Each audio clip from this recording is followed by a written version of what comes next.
So the transmission will come with the input shaft separate, and you'll need to install that.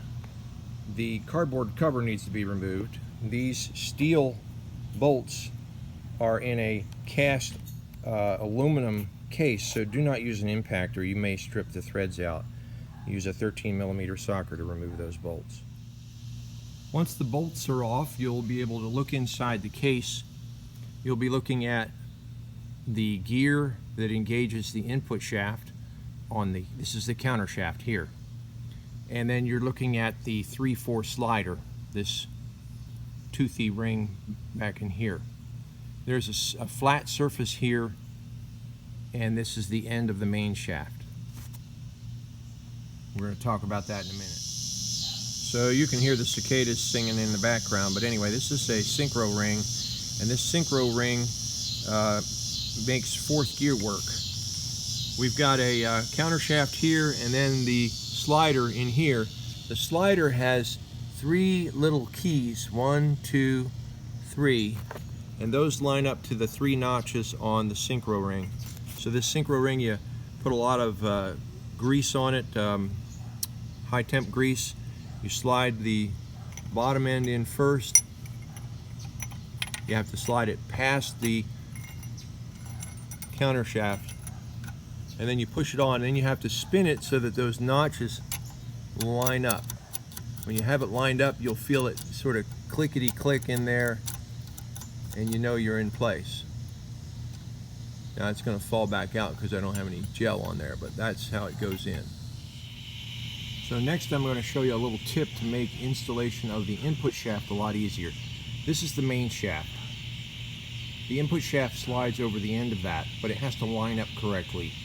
If you put your thumb on the other end and push down on the main shaft, it lifts this end, kind of like a seesaw effect, to raise this up just a few millimeters. Let's see if we can show that here. Watch it move.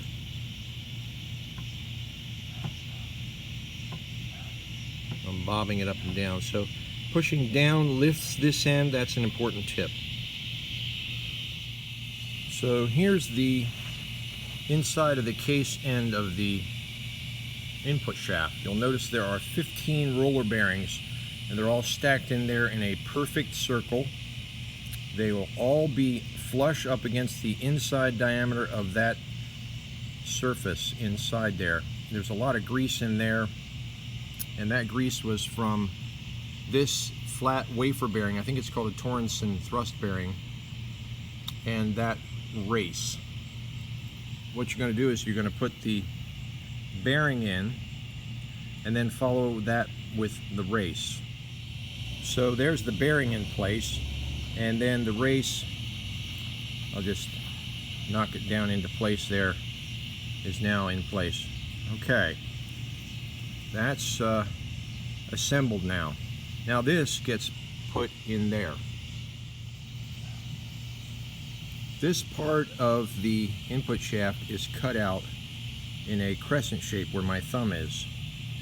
That is an important place, because when you push this into place in here, that crescent shape area has to line up with this gear, or there is no room for this to pass the counter shaft.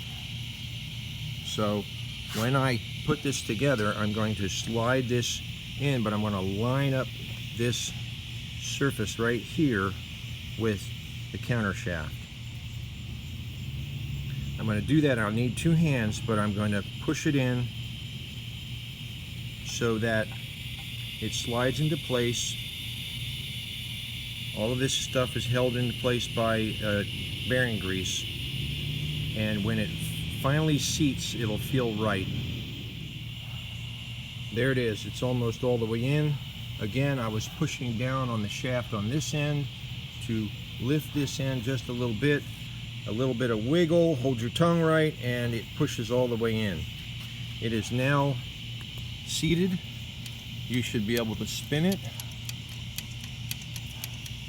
and feel some vibration on the other end, and maybe even see it turn a little bit too. Of course, you're probably going to be in neutral.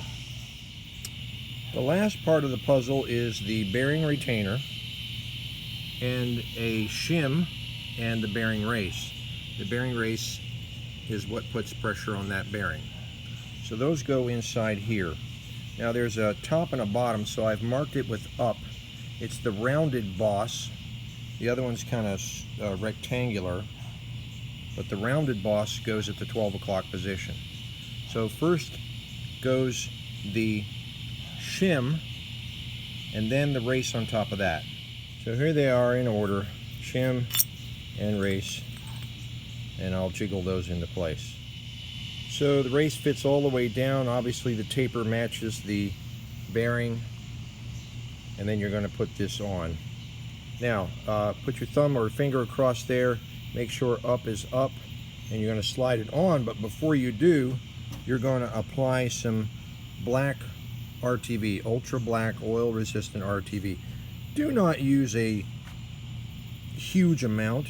You're going to put it in this groove right around where it's meets the shoulder. You're going to put a little bit about around there, and since these bolt holes communicate through the case, you're going to just put a little smear around each bolt hole. You do not need gobs and gobs. You do not need to cover this entire surface. Just put it around the inside corner here, and it'll be plenty. This small notch will be facing up when it goes on, so if I had the RTV on there now, the surfaces are spotlessly clean, both here and here. You're going to slide this into position. You're going to wiggle it and line up the holes. Then once you line up those holes, you're going to use your 13mm socket wrench and put these in and tighten it up. The method I use to get the correct tightness is to hold the socket wrench right here at the head, and that way I don't have so much leverage as I would if I had the handle down here. And then I tighten it very firmly using just my hand on the head of the wrench. That's how you put this together. The last thing you'll need to do when you figure out the distance necessary from the front of the case to the end of your pilot tip, you're going to wrap a rag around here so that nothing gets inside the sleeve, and you're going to nip off the end of this to the correct length and chamfer the corner.